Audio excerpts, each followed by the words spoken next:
ప్రభునందు ప్రియులైన మీకందరికీ యేసుక్రీస్తు ప్రభువారి నామంలో శుభవందనాలు తెలియజేస్తూ ఉన్నాం. దైవజనులు బ్రదర్ భక్త సింగ్ గారి పరిచర్యలో నుండి అలసిన వాణిని ఓరడించు మాటలు. సెప్టెంబర్ 2. నీ మాటలు నాకు దొరకగా నేను వాటిని భుజించి తిని, కనుక నీ మాటలు నాకు సంతోషమును, నా హృదయమునకు ఆనందమును కలగజేయుచున్నవి. ఇర్మియా గ్రంథం 15వ అధ్యాయం 16వ వచనం. పరిశుద్ధ గ్రంథము దేవుని వాక్యము, అందు మన ఆశీర్వాదము కొరకు జీవపు మాటలు గలవు. అది మనకు జ్ఞానమును వివేచనను అనుగ్రహించును. పరిశుద్ధాత్మ మనకు బైబిలును వివరించును. కానీ కొంతమంది మాత్రమే బైబిల్ను చదువుటకు ఇష్టపడెదరు.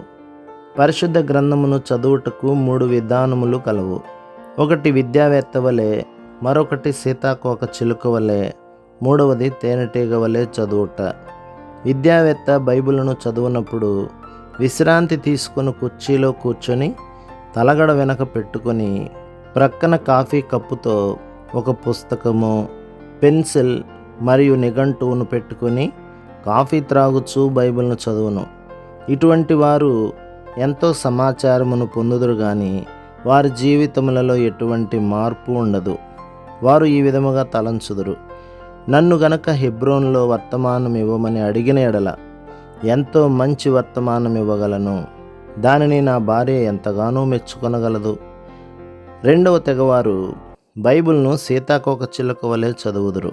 అనగా ఒక పుష్పము నుండి మరొక పుష్పమునకు, ఒక తోట నుండి మరొక తోటకు ఎగురునట్లు కొందరు తమకిష్టమైన పుస్తకములను లేక అధ్యాయములను, కీర్తనలు 23 కానీ, యెషయా 53 కానీ, మత్తయి 5వ అధ్యాయము కానీ మొదలుపెట్టి ఇంకొక ఇష్టమైన భాగము చదివేదరు. మరికొందరైతే తేనెటీగ వలె బైబిల్ చదువుదురు. తేనెటీగలు తేనె కొరకు పువ్వు నుండి పువ్వునకు తిరుగుచు తేనె పట్టు చేరును. అలాగే అన్ని తేనెటీగలు తేనె పట్టులో తేనెను చేర్చవు. అప్పుడు రాణి ఈగ ఆజ్ఞానుసారముగా అన్ని తేనెటీగలు కలిసి భుజించి ఆనందించును. దేవుని వాక్యమునందు వారు నిజముగా ఆనందించినట్లు వివేచనతోనూ విశ్వాసముతోనూ కలిసి పనిచేయుదురు. ఏ విధముగా తేనెటీగ పుష్పము నుండి పుష్పమునకు వెళ్ళి తేనెను సమకూర్చునో, మనము కూడా బైబిల్ను జాగ్రత్తగా ప్రార్థనాపూర్వకముగా చదవవలెను. సహవిశ్వాసులతో సహవాసమందు కలిసి వచ్చుట ద్వారా మనము కూడా దేవుని వాక్యమును భుజించినట్లు ఆనందించదము.